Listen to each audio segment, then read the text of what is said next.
శివపురాణం 4వ భాగం. శంభునామ ప్రాశస్త్యము. ఇదే పరమశివుని పక్కనే శంభుహు అని ఒక చిత్రమైన నామంతో పిలుస్తారు.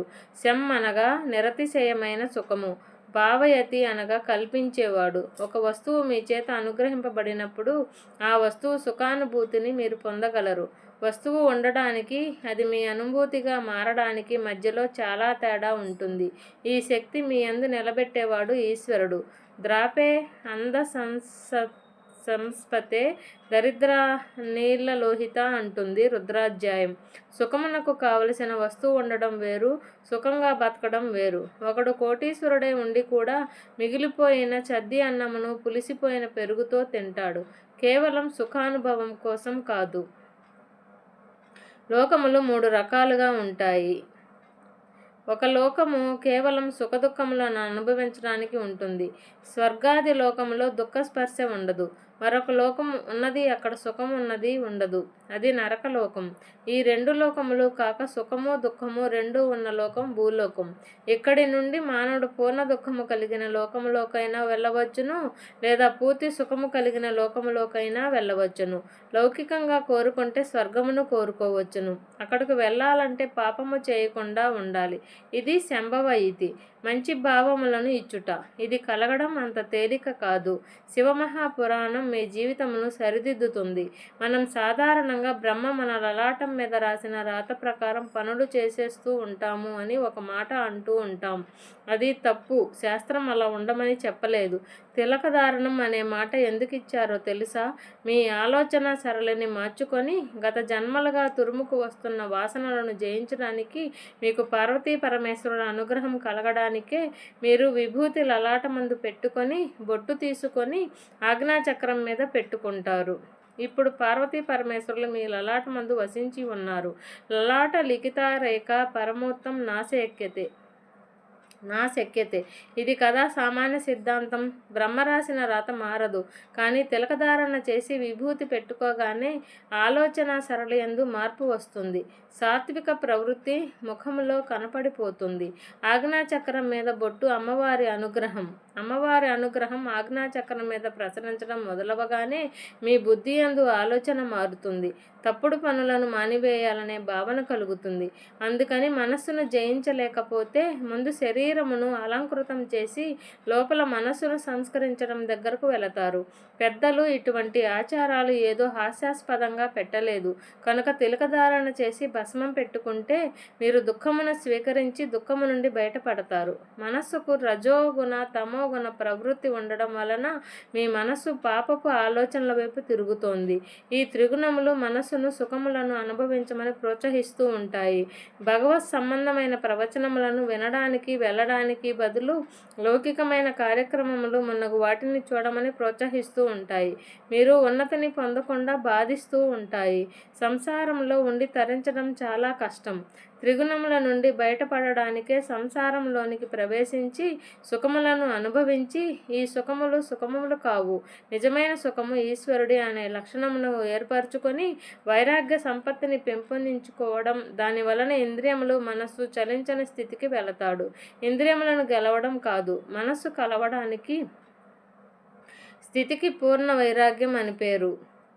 పూర్ణ వైరాగ్యం పొందినవాడు జరిగేది అంతా ఈశ్వర లీల అంటాడు.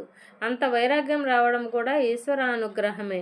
ఈ వైరాగ్య సంపత్తి చేత శాశ్వత సుఖస్థానమైన ఈశ్వరుని యందు కలిసిపోతాడు. అప్పుడు వానికి ఇక ఊర్ధ్వ అధో ముఖాలనేవి ఉండవు. ఇక మళ్ళీ పుట్టవలసిన అవసరం లేని మోక్షస్థితిని పొందుతాడు. ఇలా పొందడానికి శంభు అనుసంధానం చేసుకుంటూ ఉండాలి. శివుడి పాదములను మీరు గట్టిగా పట్టుకున్నట్లయితే, ఏమీ చేతకాకపోయినా శివనామములు చెప్పడం మొదలుపెట్టినట్లయితే మీకు తెలియకుండా ఒక రకమైన మార్పు ప్రారంభం అయిపోతుంది. ఆ మార్పు మిమ్మల్ని మంచి ఆలోచనల వైపు తీసుకొని వెళ్ళగలదు. ఇంతకు పూర్వం ద్వాపరయుగం వరకు ఒక లక్షణం ఉండేది. రాక్షసులు వారి గుణములను బట్టి తెలిసేవారు కాబట్టి వారిని దూరంగా పెట్టడమో పరమాత్మ వాడిని సంహారం చేయడమో జరిగేది. కానీ కలియుగంలో అలా కాదు. కలియుగంలో రాక్షసులు చిత్తవృత్తుల రూపంలో ఉంటారు, పైకి దొరకరు. మోసం చేసేవాడే చాలా నమ్మించేటట్లుగా సాధు పురుషుడిలా ఉంటాడు. అవతల వాడిని నమ్మించి మోసం చేయాలనుకునేవాడు మాట కలిపి చక్కగా మాట్లాడుతాడు. ఇప్పుడు రాక్షసుడు వాని వృత్తి యందు ఉన్నాడు. త్రేతాయుగంలో రాక్షసులు ఈ చిత్తవృత్తుల రూపంలో ఉంటే విశ్వామిత్రుడు యాగం చేయలేడు. రాముడు పలు రాక్షసులను చంపడానికి తానే అనుసంధానం చేసుకోవలసి వచ్చేది. కానీ వారు బయట రాక్షసుల్లాగా ఉన్నారు. కాబట్టి అప్పుడు రాముడు వచ్చి బాణం వేసి రాక్షసులను కొట్టి చంపాడు. ఈ యుగంలో అలా కుదరదు. రాక్షసులు మన మనసులోనే ఉన్నారు. వారు ఎప్పుడైనా తలెత్తి మిమ్మల్ని పడగొట్టేస్తారు. అలా పడగొట్టే రాక్షసులు ఇక్కడే చిత్తవృత్తుల రూపంలో ఉన్నారు. వీళ్ళని తొక్కి పట్టగలిగిన వాడు ఒక్కడే ఉన్నాడు. అతడే శంభుః. అందుకే ఏవం శ్రీ శంభుదేవస్య నామ్నామష్టోత్తరం శతం అంటాము. ప్రదోష వేళలో ప్రతిరోజు శంభునామాలు చెప్పినట్లయితే ఆయన మీలోని రాక్షస ప్రవృత్తులను తొక్కిపెట్టి మీ భావముల యందు మంచి ప్రవాహమును ఏర్పాటు చేస్తాడు. ఈ మంచి ప్రవాహము కలిగిన భావన చేత మీరు ఉన్నతిని పొందేస్తారు.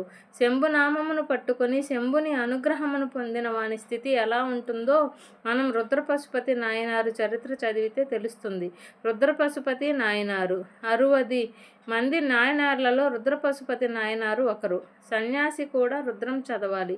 అభిషేకం చేయకపోయినా రుద్రం పారాయణ చేస్తే వెంటనే పాపములు పటాపంచలవుతాయి. రుద్రపశుపతి నాయనారికి ఒక లక్షణం ఉండేది. ప్రతిరోజు కూర్చుని రుద్రాధ్యాయం చదువుతూ ఉండేవారు. అలా చదువుతున్నప్పుడు ఒక అనుమానం వచ్చింది. అందులో మేఘ్యాయత విద్యుదాయచ వృక్షాయచ హరిత్యాయచ లోప్యాయచ లప్యాయచ ఈద్రియాయచ ప్రేత్యాయచ శిఖాత్యాయచ ఈ మాటలు ఉన్నాయి. ఇవన్నీ ఈశ్వరుడే అన్నాడు. అనగా నీరు, నీటి మీద నురుగు, చెట్టు మీద పిట్ట, చెట్టులో ఆకుపచ్చతనం ఈశ్వరుడు. నాయనారు తిరుమలయార్ ప్రాంతంలో ఉండేవారు. ఈయన ఈ రుద్రంను చదివి ఆకాశం ఈశ్వరుడు, మేఘం ఈశ్వరుడు, నీరు ఈశ్వరుడు, నురుగు ఈశ్వరుడు, చెట్టు ఈశ్వరుడు, పిట్ట ఈశ్వరుడు, కాబట్టి నేను ఇంట్లో కూర్చొని వీటన్నిటినీ చెప్తుంటే ఉపయోగం ఏమిటి? కాబట్టి నేను ఈశ్వరుడిలో చేరిపోయి ఈశ్వరానుభూతిని పొందుతాను అన్నాడు. ఒకరోజు తెల్లవారుజామున ఎవ్వరికీ చెప్పకుండా ఊరి బయటకు వెళ్ళిపోయారు. అక్కడ గల కొండ మీద నుంచి ఒక సెలయేరు జాలువారుతోంది. ఆ సెలయేట్లో నడుంలోతు నీళ్లలో నిలబడ్డాడు. చల్లని నీటి స్పర్శకు ఈశ్వరుడు తనను కౌగిలించుకున్న అనుభూతిని పొందారు. ఇవన్నీ ఈశ్వరుడు కదా, నేను ఈశ్వరుడిలో ఉన్నాను అని నమః పేన్యాయచ నమః శిఖాత్యాయచ ప్రవాహ్యాయచ అని పారాయణ చేసి బయటికి రాలేక వచ్చేవాడు. ఒళ్ళు తుడుచుకొని పొడిబట్ట కట్టుకొని ఇంటికి వెళ్ళిపోయేవాడు.